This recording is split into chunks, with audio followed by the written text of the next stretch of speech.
Hello everyone, I'm Inverse and welcome back to the channel for my very first Company of Heroes 3 video. Keep an eye on this space. I've been playing a lot of Company of Heroes 3 over on my stream at twitch.tv/InverseTV. I've been really enjoying it and I have a lot of plans and ideas for videos that I'll be recording in the near future. To start things off though, I wanted to give you guys a look at what has been so far my favorite American build. I've been playing this against Wehrmacht and Afrika Korps. I think it's extremely powerful against Afrika Korps, but still very, very good against Wehrmacht as well. It's also a little unorthodox from a traditional Company of Heroes perspective. As you see from the units on my screen, there's no riflemen here. We are leveraging the Pathfinders and the Paratroopers, which are both from the Airborne Battlegroup, and we are rushing some light vehicles at the Weapons Support Center, and then ultimately teching to Tank Depot and Shermans. So what I'm going to do in this video is just give you a real quick overview of the build here, and then I'm going to jump into a replay of a game that I recently played on stream and walk you through my thought process. I'm also going to post a first-person video of the game that the replay was from, so that you can watch the game from my perspective and sort of see how I play the game if you'd like. Feel free to as well just take a look at the build, go off and play by yourself. Alright, so the build is very simple. We're going to get our Pathfinders immediately at CP0, and then we're going to build about 4 or 5 of them from our headquarters. Now, usually the number of Pathfinders I build is going to depend on a lot of things, but basically my goal is to get this half-track out as fast as possible. Now, of course, this is a rush build, so this is my primary, my sort of primary focus through, like, for all time.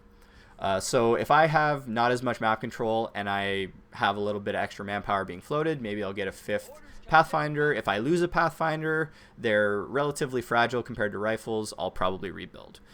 The bottom of the line is you want 4 or 5 of these. You want to be capping around the map a lot. If your opponent caps one side, you want to be running to the other side, capping, harassing, keeping them occupied, and making it very difficult to maintain map control.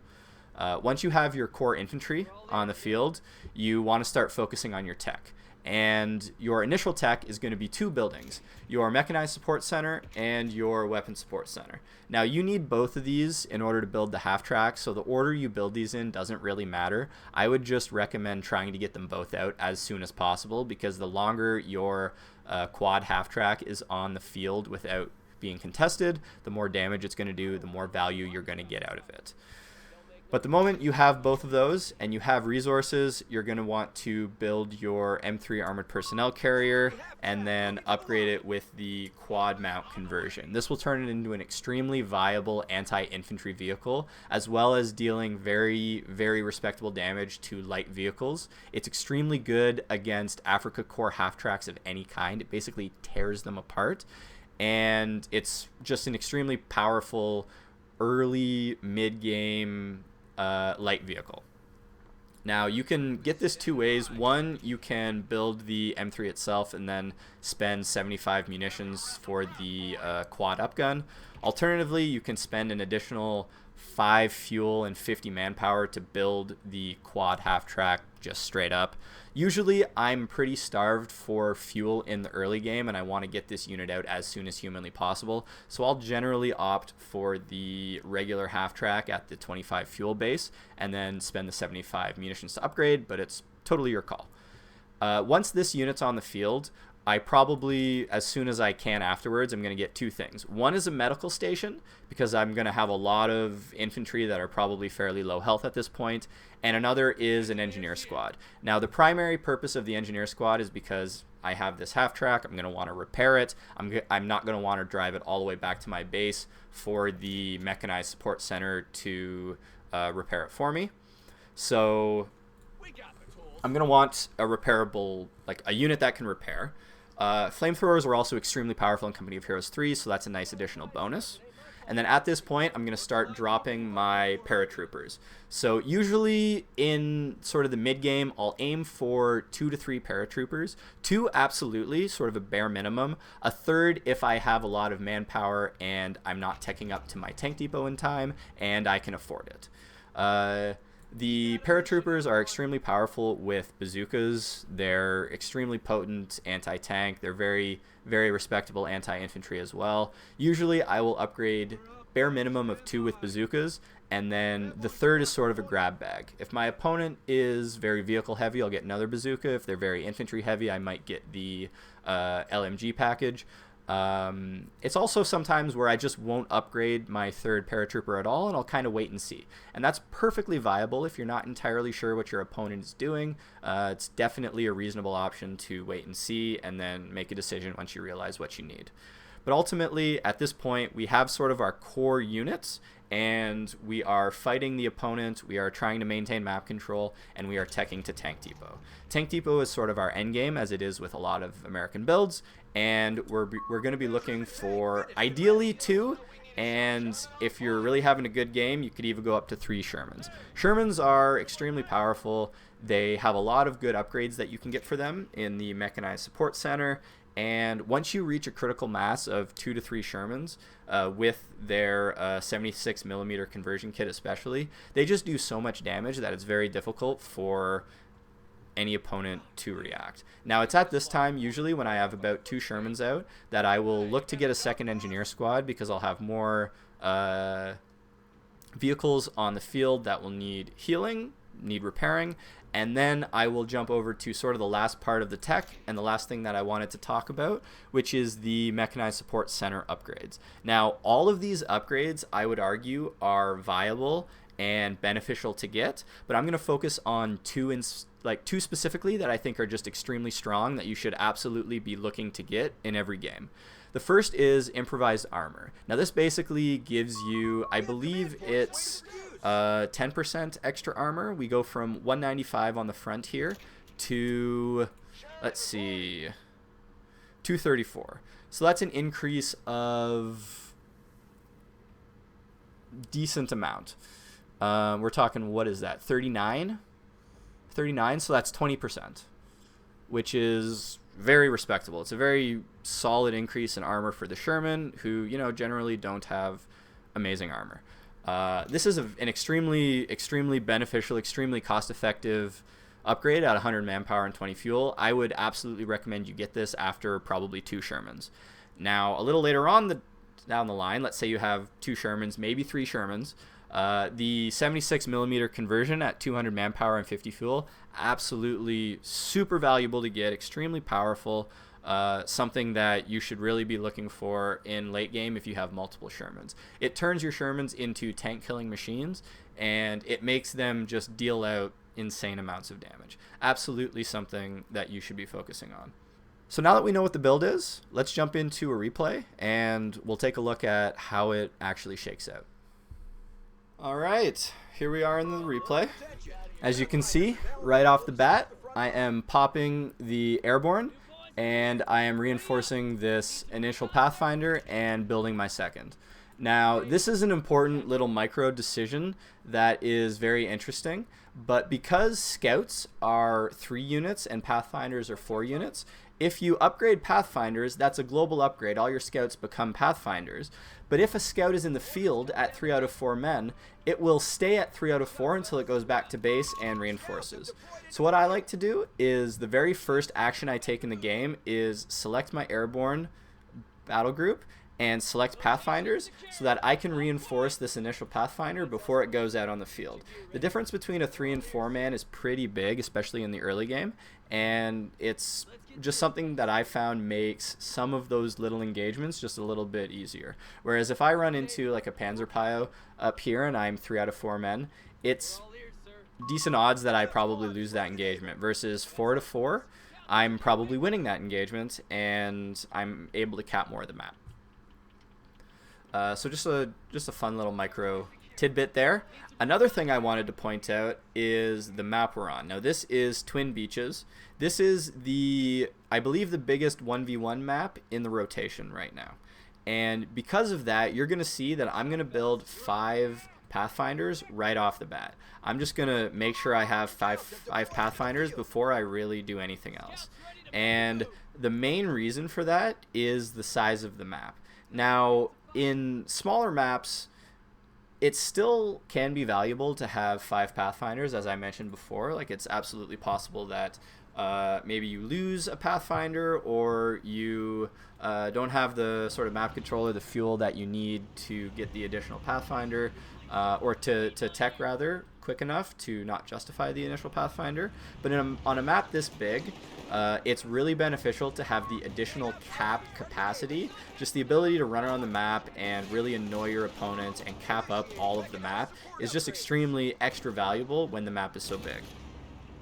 Now right here what you're seeing is the pretty impressive strength of Pathfinders in the early game. We're talking about 2 Pathfinders here, taking on a half-track, a solo half-track, using green cover and just micro to prevent the half-track from shooting as much, and doing a lot of damage to this half-track. We're down to, you know, a quarter health on this half-track right now with just two Pathfinder squads. And at this point, this Panzerpio isn't going to be able to fight 1v2 against even a low health and a full health Pathfinder, and so you'll see he's going to retreat there as well. And just from consolidating those 2 Pathfinders a little bit and having these units sort of following each other on this side of the map, I was able to win an early engagement. And it's stuff like that that I really like this build for, because it gives you a lot of flexibility. You have a lot of units everywhere around the map, and so something like that, sending over extra units to support a unit, is so easy in a build like this, where you just have lots of units spread around very early in the game. If we had rifles here, it would be, you know, chances are I'm not sending a rifle all the way up here in the super early game, and so that probably results in an engineer retreating and me losing sort of this top section of the map. And when we look here at the resources, this is 32 fuel or munitions income and 10 fuel income that we gain from having this map control. That is huge, especially in a game like Company of Heroes 3, where everything is accelerated and things happen very quickly. Map control for even a brief period of time can really change the course of a game. And so, you know, just super important thing to think about. Now you'll notice while we were doing all of that, while I was talking, we had built our tech back at our base, and we've got our half-track out. So we're talking around a 4-minute and 10-second half-track. It's extremely early, extremely powerful against especially Africa Corps, who at this point in the game is really only going to have these light half-tracks. And as we'll see in a minute, the quad upgrade absolutely tears these half-tracks apart. So what I'm doing here is I'm sort of letting my opponent be aggressive. This absolutely isn't a point of strength for me, and we're going to talk about sort of tech progression and points of strength a little bit later. But at this point, I become strong right now when my quad pops, and all of a sudden I go from having pretty outgunned infantry and a decently weak vehicle to having an extremely powerful vehicle that can basically take on everything in the map. And we're going to see what I was talking about earlier. These things just shred these half-tracks. That wasn't even a question. That took 2 seconds. And that just goes to show you just sort of the strength of this unit and why I enjoy this build so much. Because especially against Africa Corps, everything that they have in the early game is extremely susceptible to just being torn apart by this thing. Like this infantry, he's going to run at me, he's going to do a decent amount of damage. This actually isn't a bad move on his part, just sort of forcing it, and having a large group of infantry just sort of running at the half-track is actually going to force me off in a way that a lot of players actually hadn't really been able to do up until this point. And you'll notice I'm building right now an engineer squad. And the reason I'm building that engineer squad at this point should be pretty obvious. I've got a very low health half-track here, and I want to be able to heal it. But you know, the value of a mobile unit like this is I am very easily able to run it away. And in the meantime, I've also upgraded my medical station. So this is kind of going on with the build progression that I mentioned in the earlier segment of the video, where at this point we've got all of our sort of mid-game tech, and we're going to start transitioning to paratroopers. So I don't have the resources for paratroopers at this time, but I'm going to be getting paratroopers as soon as I'm basically able to do that. You'll notice here as well, I'm going to lose this Pathfinder squad. This is a game that's going to showcase the fact that even if you don't have fantastic unit preservation, the fact that you are dealing with such cheap units in the Pathfinders means that it's probably, for the most part, going to be okay. Obviously, it would be preferable if you don't lose your units, and I would absolutely prefer to not lose my units. But you'll notice here, I've gone from 3 Pathfinders down to 2. That's a 600 manpower loss just in units, which, generally speaking, isn't fantastic. Pretty painful in a lot of ways. However, we can take advantage of some of our higher efficiency units, like this half-track, to try to make up the difference. A big thing with vehicles in Company of Heroes is the fact that repairing is essentially free. You're spending some time, but repairing vehicles is free, whereas repairing infantry, reinforcing infantry, requires manpower. So generally, if you're able to keep these vehicles alive throughout sort of the mid-game and keep them on the field, you can make back multiple times your investment just in terms of the amount of manpower damage you do. And another thing I wanted to point out was my opponent did a decent job of pushing me back there. You'll notice he actually pushed me right back to my base. But while he was doing that, check out the map. I've still got this entire top section, these 3 very key resource points, these 2 munitions and 1 fuel point, and I was able to force him back, and I'm now able to continue to recap the map. And this is a big sort of constant consideration when you're playing sort of any faction in Company of Heroes, is when you're attacking, generally you're not capping. And that's, you know, you can sort of be smart about it and like attack inside points so that you're doing a little bit of cap while you're attacking. But in general, if you're pushing your opponent, you're probably not going to be capping too much of the map. You're not going to be spreading out, you're going to be concentrating, and it's not going to be super sort of, you're just not going to sort of have that same impact in terms of capping the map. And a consequence of that is if your opponent manages to push you back, they don't really need to do much work to recap the map. They can just kind of counterattack you. And we're seeing that in action here, where instead of having to spend my time going up here to the top, going down here and recapping, I'm basically just adding additional pressure and making sure that I can keep the territories that I have. Now at this point, when we look at the map, we can see I have 2 out of the 3 plus 10 fuels that are sort of contestable, not including the ones beside my base, beside our bases. And that's extremely valuable because if we look at my fuel income, 33 is fantastic. Anything above 30 is really going to put you in a very good place going into the late game. And we'll see sort of, I just started building my tank depot, but I was at, you know, 150 fuel at this point. And for a game like Company of Heroes 3, where fuel is extremely valuable, and late game sort of like tier 4 buildings and units are extremely expensive. Like we're talking 300 manpower, 120 fuel for a tank depot, plus 90 fuel for a Sherman. And, you know, that's just extremely expensive. So having sort of that constant, consistent fuel income is just extremely valuable. Now, another thing I wanted to point out is what I was talking about earlier with tech progressions and tech timings. Now, this is a fairly standard sort of RTS concept, but while you're teching, you are particularly vulnerable to an aggressive opponent, or an opponent who, instead of teching, has built resources. And what I mean, or has built units rather.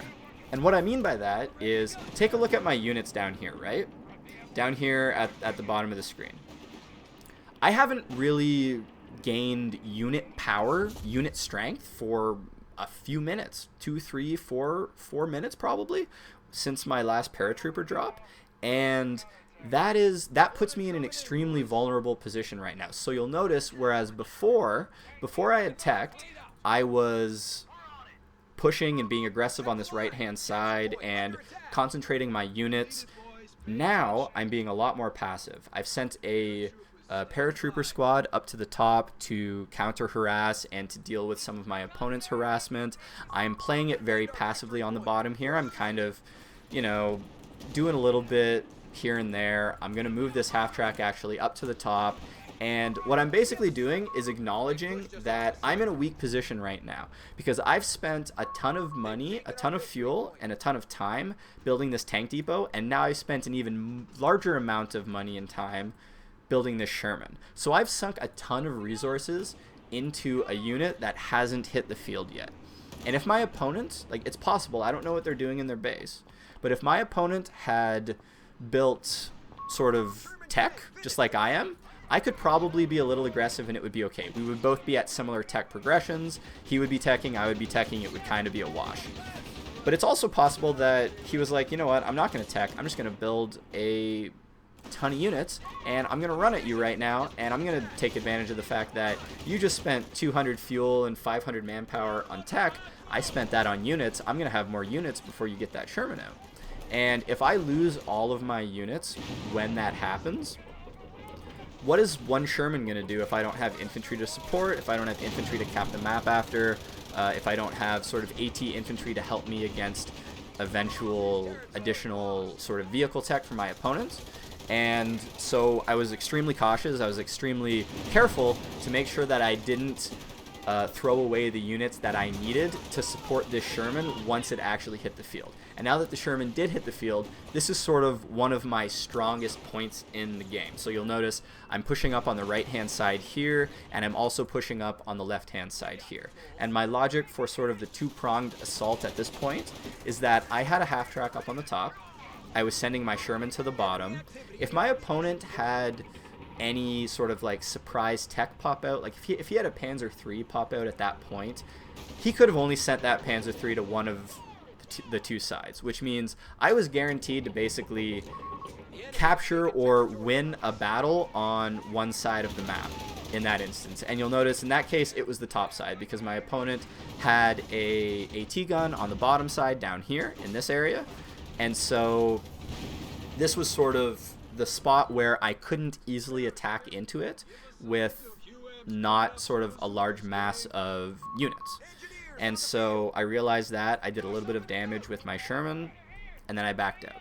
However, look at the top. I was able to cap most of the map. I've basically locked down my map control. I'm planting some mines, and I'm in a very good position with my additional tech.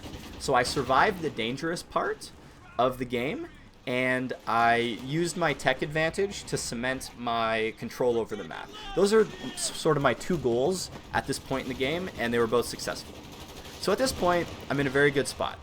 I'm doing a little bit of additional sort of pushing forward. I'm trying to push forward with some infantry in the back and push in and decrew an AT gun so that my vehicles can be a little bit more effective. And in the background, I'm continually reinforcing and continually building more tech. So I'm going to continue to build up my Sherman count.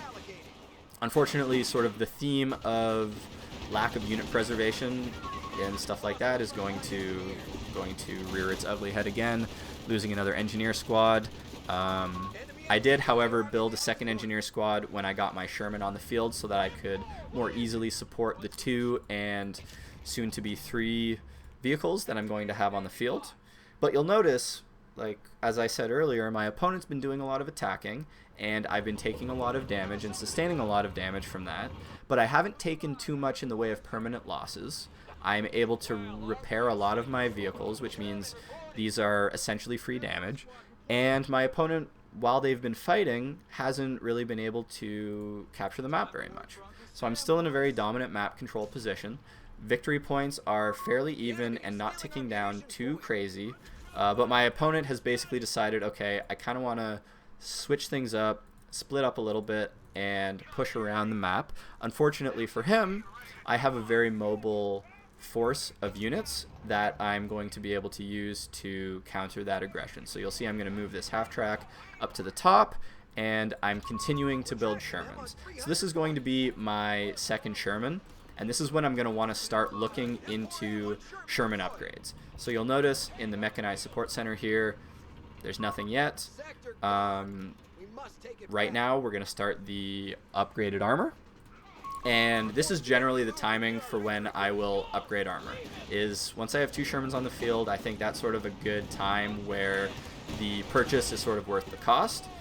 You'll see I lose another Pathfinder here, but we also sort of get a idea of what my opponent's tech is. My opponent has a Panzer III. Now that's very good to know, because that is going to sort of affect and inform sort of my decision making going forward.